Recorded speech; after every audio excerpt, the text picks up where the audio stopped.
What's going on, guys? White Fox 1225 for another video, and today we're going to be doing another Elder Scrolls Online Saturday. So first off, we're going to be getting into some news from the last couple of weeks. You know, we got the beta for the console, and then we got the comeback weekend for the beta players for PC. So I'm going to be talking a little bit about that. Then we're going to be going into what's actually coming to ESO in 2015, pretty much what the timeline looks like, what updates we're going to get, and pretty much just my speculation and prediction about what the rest of the year will look like for the Elder Scrolls Online. So let's just hop right into it, guys, and start off with the Elder Scrolls Online console beta. So this past week, or I think it was like, I'm not sure how long it was more than a couple days. I think it was like at least 4 days, but the Elder Scrolls Online console beta actually happened, and I believe the invites were pretty pretty exclusive. Not a lot of people were invited to it. You had to be invited. It was not an open beta, it was a closed beta, but people can talk about it, so we kind of got an idea of how the game is from people's posts on, you know, the Reddit and stuff like that.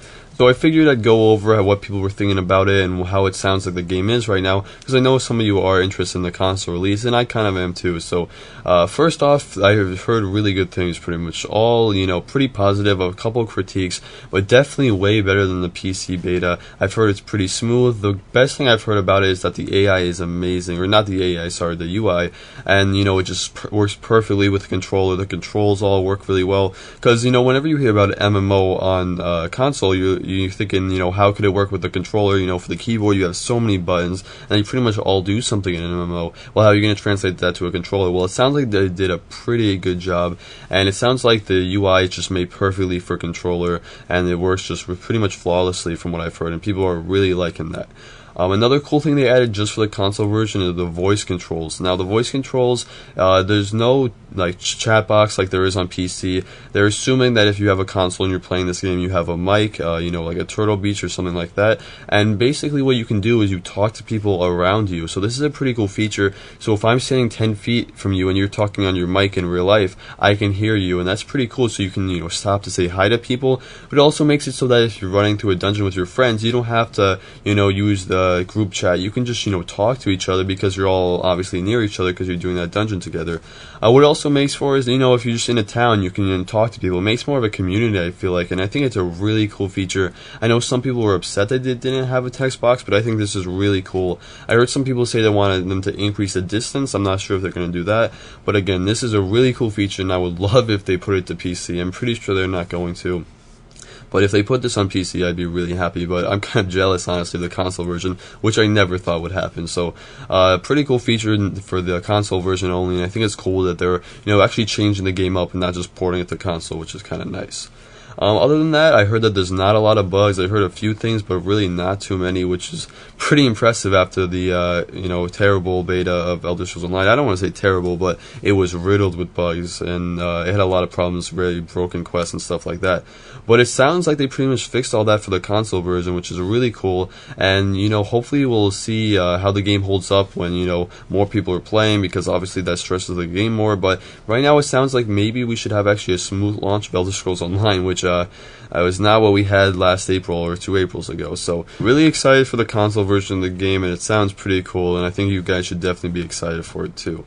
So let's talk about the Elder Scrolls Online Welcome Back weekend. So this was when beta players could come back to the PC. I believe it was last weekend. None of my friends did it. They didn't really feel like they wanted to, which is alright. But I think definitely a lot of players did. They created a new Cyrodiil campaign just for those returning players.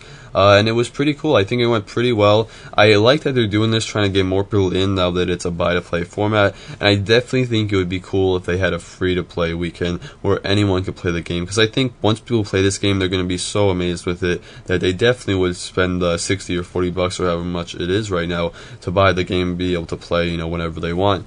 So hopefully they do a whole free-to-play weekend. Unfortunately, you know, it would stress the game so much, they probably have to make big preparations. So hopefully they're preparing for that. I would love to see that, and I would love it just because I think it would be really good for the game. They could also do something where you have a free trial up to like level 10, which is what World of Warcraft does. Something like that, just a way that people could play the game without having to spend $60 on it when they don't know if they, you know, really want to play it, because an MMO really is a big investment. So hopefully they do that. I would love to see them do that, and I think it would be a really good idea. But that's pretty much it. That's really all I had to say. It was kind of a cool thing that they did, and I thought I would mention it. So moving on, guys, let's get into the timeline, what's coming this year for Elder Scrolls Online. So this is going to be the meat of the video, even though this video isn't going to be as long, because really we haven't had any news or really anything happening with Elder Scrolls Online, but I'm kind of just trying to make some stuff up, and I'm sure you guys are pretty interested in this, so I figured I'd just talk about it. So pretty much what's coming in ESO, well, surprising enough, we're almost at June. I know it's not next month, but it's coming up pretty quickly, and June is, halfway through the year, so 2015 is really flying by, at least for me. And it seems like for Elder Scrolls Online too, because we've only had one update this year other than the change to the buy-to-play format. So, June is coming really quick, but before June I wouldn't expect any updates. In fact, they've said there's none coming. The only thing I would expect for June is, obvious like patches, updates to the Crown Store, hopefully an XP, boost before then, because I would love that, because grinding through the veteran rank like 10 to 14 is so painful. So I would love to see an XP potion come before then. It sounds like they might make one. Some people found some stuff while they were data mining, so hopefully that's coming soon. Other than that, I would just expect some new pets, some new costumes, and just other cosmetic stuff like that, and maybe some mounts. So after that, when we actually get into June, we'll have the console release, which is June 6th. So right at the beginning of June, we have the console release. I'm sure it's going to be pretty big. I'm hoping it does really good on console. I know some of the consoles were actually really pushing this game on advertising and stuff. So hopefully it does really well, and I would expect maybe an update in late June or July. Now, I know the console release is coming in June, so maybe they would push this update into July, but I feel like they really need to have an update, or else PC players are going to be really tired of not having an update for 6 months. I would definitely see a lot of people stop playing and stuff like that. And when people stop playing, it doesn't really hurt them because they don't have a subscription fee, but they're not buying those Crown Store items and stuff like that they really need to stay afloat as a game and as a business. So I would expect to see an update in June or early July. And what this update will be, well, I think it's going to be in the Imperial City, just because they said that was almost ready to go in February, but they decided not to release it because they were releasing the crime system, which is understandable that they don't want to release 2 updates in 1 month. So they said they were just going to wait for another month. So I would expect this to be the Imperial City. If not, guys, the other option is the Rothgar zone, which is a new PvE zone. It's not an adventure zone. You can do it solo if you want, or with friends. Either way, so that's the other option, but I really do think it's going to be the Imperial City. Either way, those are the 2 updates that are going to come the soonest, it sounds like. So if we don't get the Rothgar in June or July, I'm guessing it's going to come in August, and vice versa for the Imperial City. So if we get an update in June, expect pretty much nothing in July. And if we get something in July, expect just the console release in June. And moving on to August, I think we might have a new update later in the month, or early in the month, depending on when the last one dropped. So whatever we don't get in June or July will be this update. So if we get the Imperial City, we'll get Rothgar. If we got Rothgar in June or July, we'll get the Imperial City.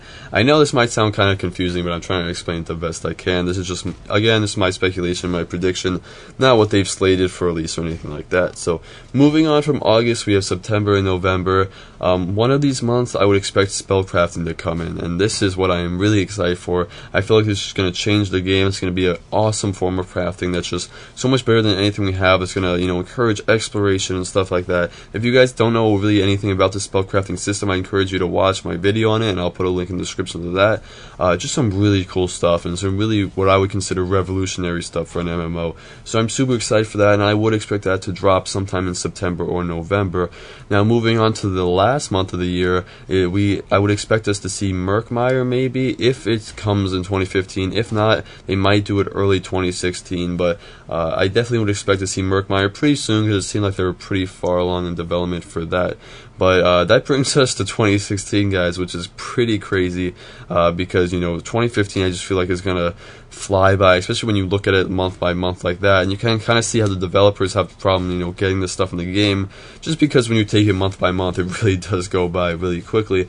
But we will get some pretty quality updates, it looks like, in this year, which is pretty cool, and these updates will be coming out for the PC and console, I assume, at the same time.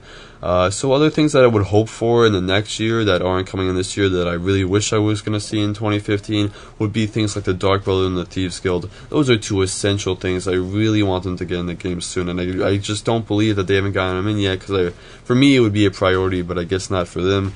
So I would love to see them get those in the game. They are coming, just it looks like probably not in 2015. Other than that, guys, just a reminder that these are going to be, you're going to have to pay for these separately if you don't have the ESO Plus membership, and if you do, these will come free to you with your $15 subscription, so not really free, but you will get these without having to pay extra money for them. So that pretty much does it for the timeline, guys. If you have any questions or anything you want to see come in 2016 or 2015 that you hope they're going to release, make sure you leave in the comments below. That's pretty much does it for the video, too. If you guys want to join my guild, it's the Bearborn Clan. We're always accepting new members, so I just thought I'd throw that in there. Thank you guys so much for watching, and I'll see you in the next one.